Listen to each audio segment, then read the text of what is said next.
Erev Tov, Rabbi. We're getting close to Purim. We're going to talk a little bit more about the halachot. So we spoke yesterday about the Al Hanisim prayer, and we started to talk a little bit about the Meggilah also, right? The reading of the Meggilah and the Meggilah. So let's continue with that, because there's a lot of things that the person has to know about the Meggilah. Number one, you have to hear the Meggilah from a kosher Meggilah, which is written on the cloth, on the parchment. It's written right on the what do you call it? In the proper manner, right? According to the Safrut, according to the laws of Safrut. So it's important to understand that. So, don't think, I'll just read my Megillah, my private one, my Chumash, Megillah. You can't do that. You can't fulfill the obligation by just reading from a regular Megillah. It has to be kosher Megillah. So that's the thing.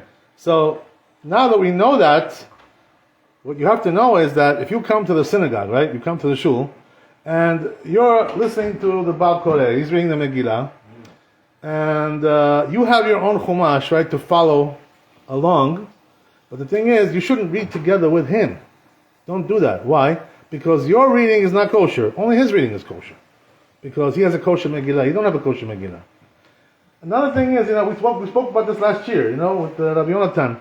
That we spoke about this. What about if you also have a kosher Megillah? He has one, right? You have one, right? What about if you have that? So you can read together with the Chazan, with the Baal Koreh, if you have your own kosher Megillah. That's something else. You're allowed to do that. But the truth is, that if you don't have to, even if you have a kosher Megillah, you can just listen to the Baal Koreh. That's also good. But if your Megillah is not kosher, you just have a regular Chumash or something like that. No, you have to listen to the Baal Koreh. Don't read yourself. Just follow it along.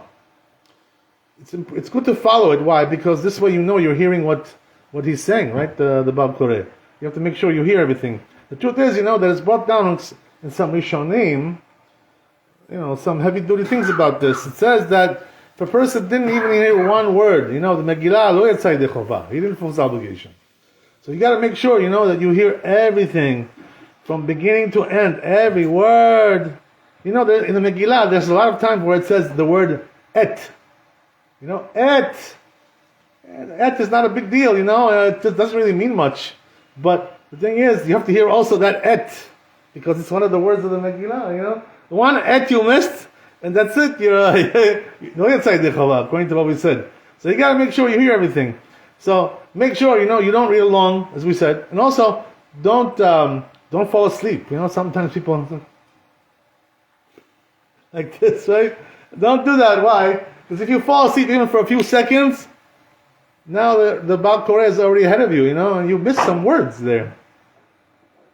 So the truth is, if the person is zariz, if he's quick, and this happened to him, that he missed some words, is there a way to fix this problem? Right? So the truth is, there is a way to fix it.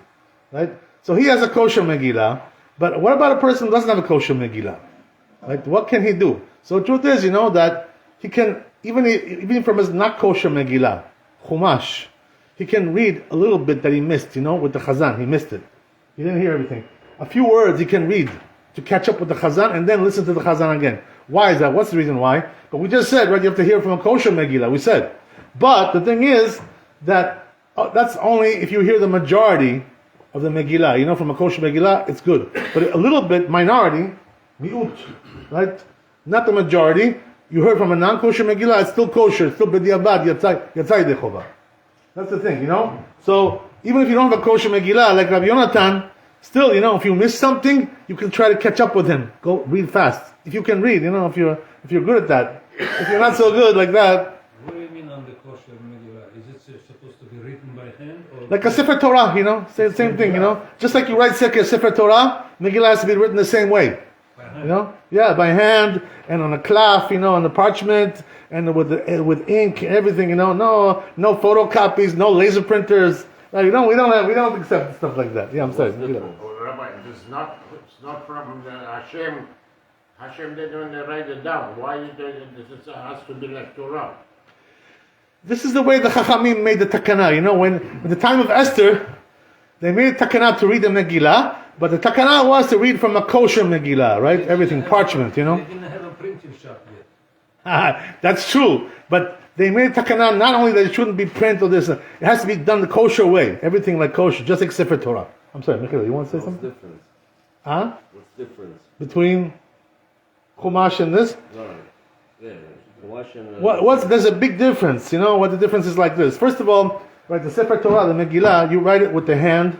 You write it with a special right utensil. Ink. Right, special ink, a special pen, right? Everything, and it has to be lishma. Has to be also with kavanah. You know, when you write it, you have to have a kavanah to write the Megillah. So how are you going to have a kavanah? All these things don't exist. You know, when you're printing a book today. You know how they print books today? You know how they do it? There's two ways they do it. One is they do photocopies. You know, they copy it.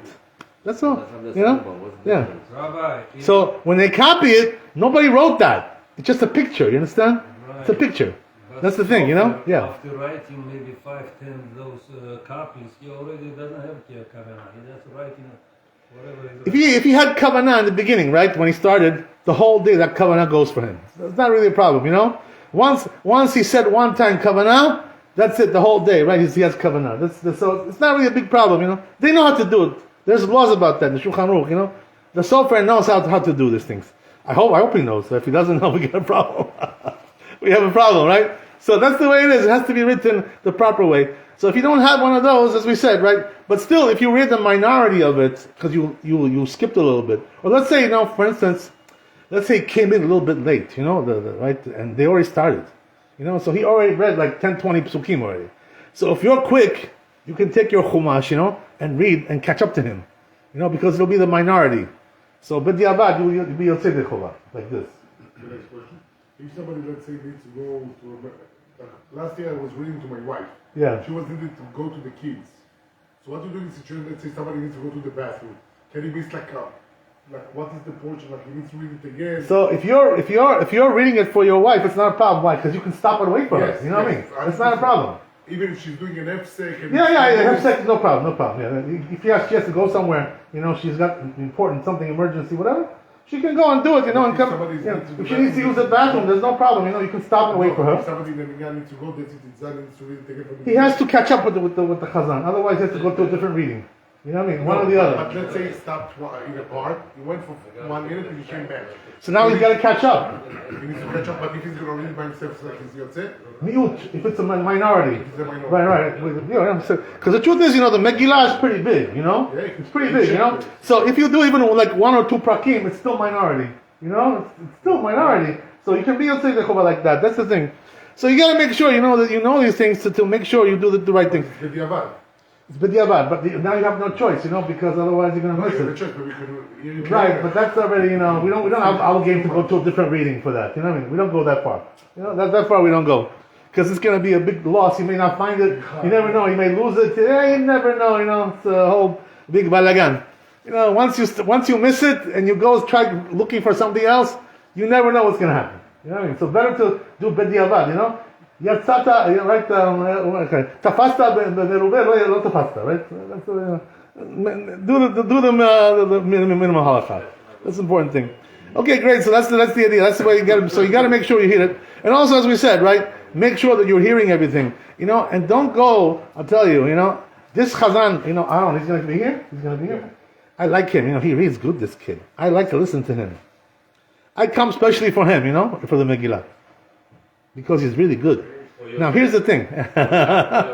I'm sorry? You can't for yourself?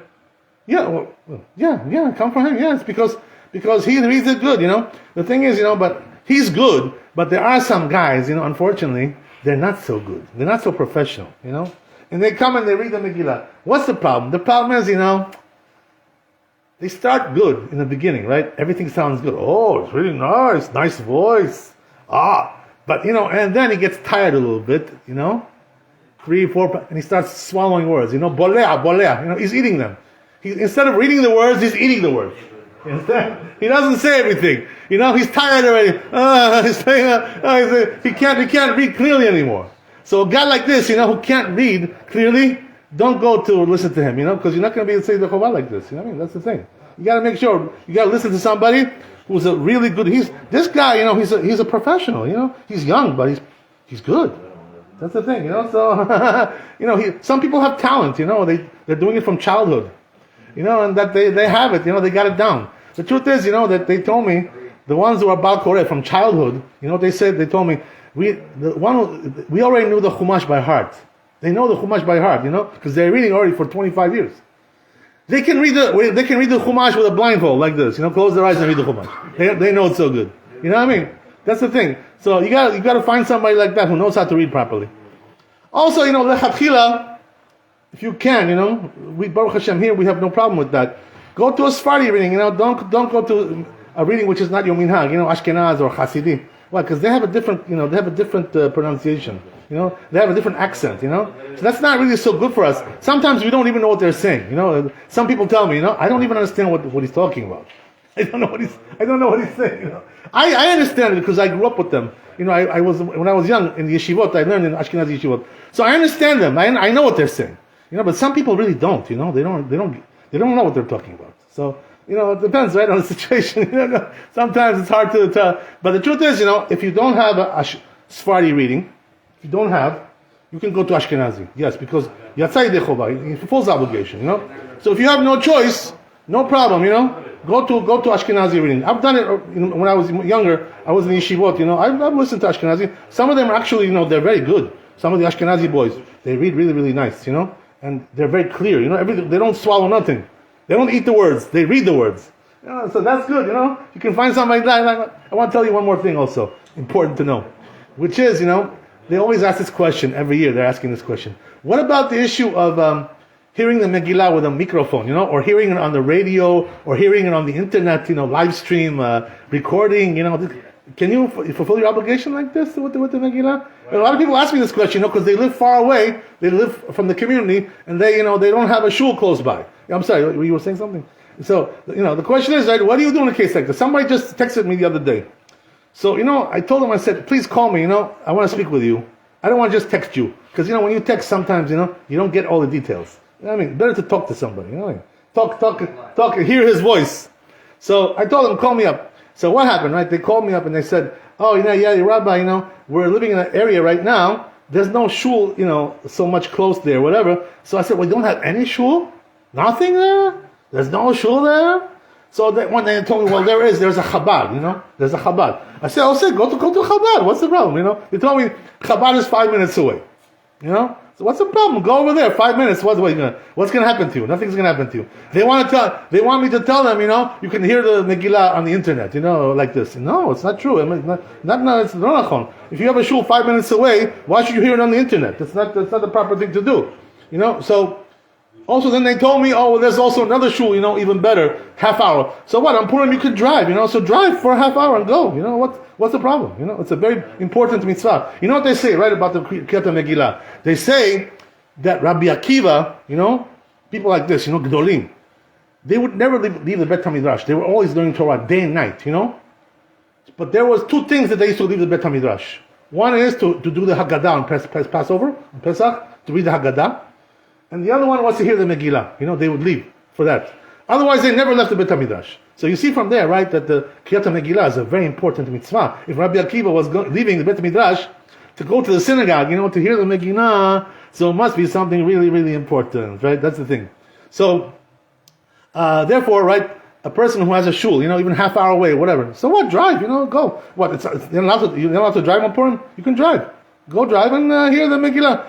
But the truth is, you know, it's a situation like this but sometimes also, people are reading with a microphone in big shuls, you know, sometimes. It happens.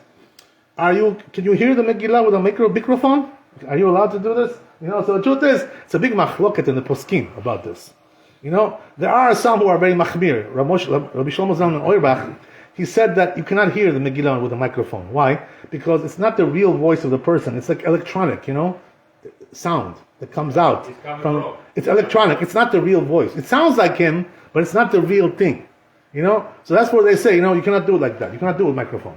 On the other hand, there's Rav Moshe Feinstein. You know, he says that it could be, you know, that it's possible to do with a microphone. He says, why? Because after all, you know, when the person goes into the microphone, right, and says something with his voice, it comes out right away from the speaker. You know, so it's considered to be like an extension of his voice, since there's no delay.